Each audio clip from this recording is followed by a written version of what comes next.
Oh, hi. So it has been ages since I've done a video. Apologies. I keep waiting for like the perfect time or something, and it just doesn't happen. I've heard this is bad luck to do this, and it's a really bad habit. Anyways, so yes, hello everybody. Hi. I'm still here. I'm still in Nigeria. If you can hear the fan, that's that's part of Lagos living. No lights, inverter, so fan vibes. um, things are going well ish. Working hard. Got a new project coming out. When it is ready, I will let you guys know.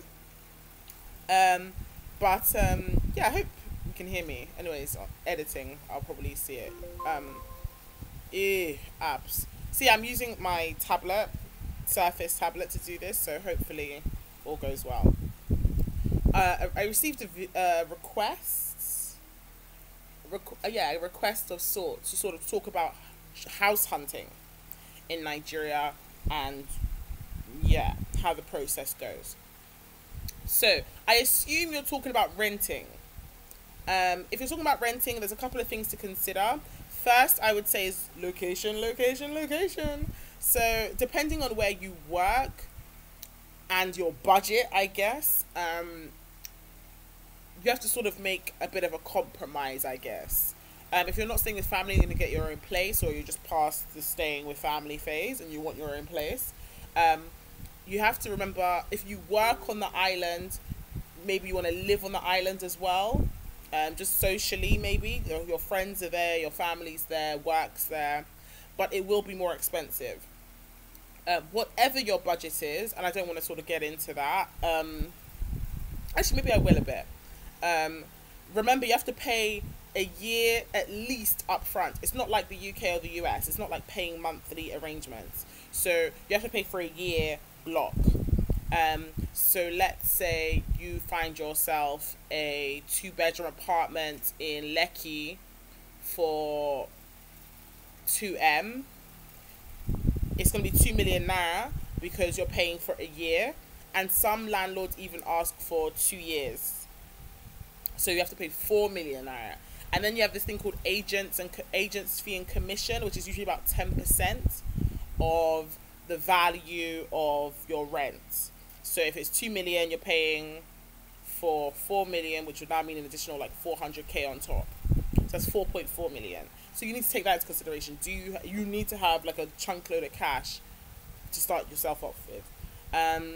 If you don't want to, or not even want to, but if let's say your work's in Ikeja or Surulere, or prime example, if you're doing a lot of work in Apapa or things like that, and you don't necessarily need to be on the islands. The islands being like Ikoyi, Vi, Lekki, Aja, Ekpe, that whole region. Then let's say you're looking at a place in Maryland, which is going to be a lot cheaper. It's going to be a lot cheaper. Then you can sort of offset that. Or let's say you work on the island, but you can't afford the island, which is, I don't live on the island. Well, I live between, but I don't really live on the island. My place is in Yaba, which is like a hop, skip, and a bridge away. I think you get more bang for your buck.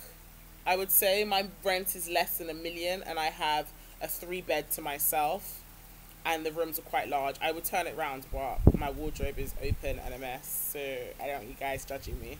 But so price. Remember, you have to pay 2 years up front plus agents fee and commission. Secondly, location. Make sure it works for you. Remember, most of the time you're paying for a shell, unless it's very like finished, like high spec finish. You're paying for like a shell. As you're paying for room sizes. Sometimes you need to repaint, redo floors, check out electrical stuff, all that kind of thing. So also have a budget for any sort of work you may have to do for a new place. It's a bit like the West, but I guess it's can possibly be a bit more work. And also put stuff on your landlord. Like, let's say the electrics aren't sorted out. really bad, then they have to sort that out. You're not moving into a place with bad electrics. That doesn't make sense. Especially if you're on the island and paying tons loads for your rent. I know a couple of people that go in with people. So there's a place called Prime Waterside Estate. I think it's by Third Roundabout.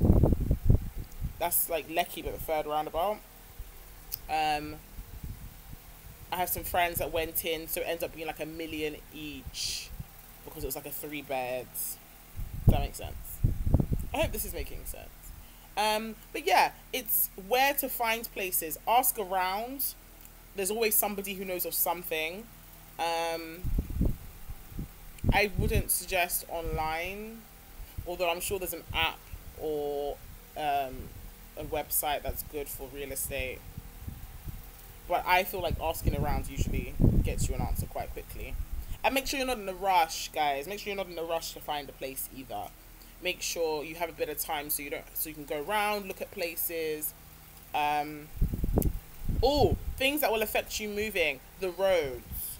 If you don't have a great car, not a great car, but a low car or something, and the roads are like this when you're driving, that's wear and tear on your car, daily wear and tear on your car. That affects your tires, your suspension, all those kinds of things. So you do need to take that into consideration as well. And the gutters as well. If the gutters are flooded all the time and looks disgusting and smells disgusting, that's not going to change because you move in. Whatever assurances they make you. So, yes. Also, security, if it's an estate, take it to...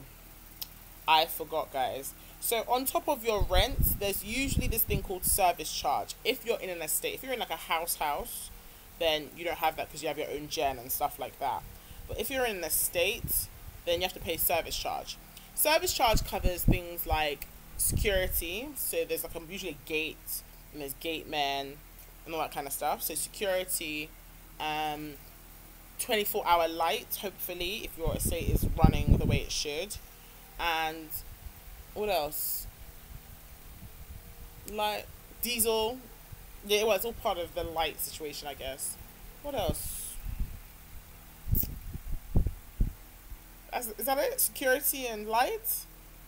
Maybe like, I don't know, grass and flowers and stuff. Depends how your estate looks, but you have to pay service charge. So again, let's say your rent is 2 million naira. Your service charge per year could be, I don't know, maybe like 500k or something like that. Although, yeah, about 500k. Which is ridiculous. But for the conveniences of not having to deal with gen guys and light issues, and for the security aspect of things, especially if they're quite vigilant, then maybe you'll feel happier paying that. So yes, so there's service charge on top of your rent. Is there anything in particular you wanted to know? I would say, yeah, main point, ask around, location, mainland versus island, your budget. Remember, you have to pay 2 years up front, plus agent fee and commission, plus service charge if you're in an estate. And what else? Check out the roads, check out gutters, make sure you have a budget for renovations. And yeah, that's about it. I'm trying to keep my videos to less than 10 minutes, and thank God this thing has a little timer, like right there. So, yeah, just, yeah, and take your time. That's about it. Happy house hunting. Bye.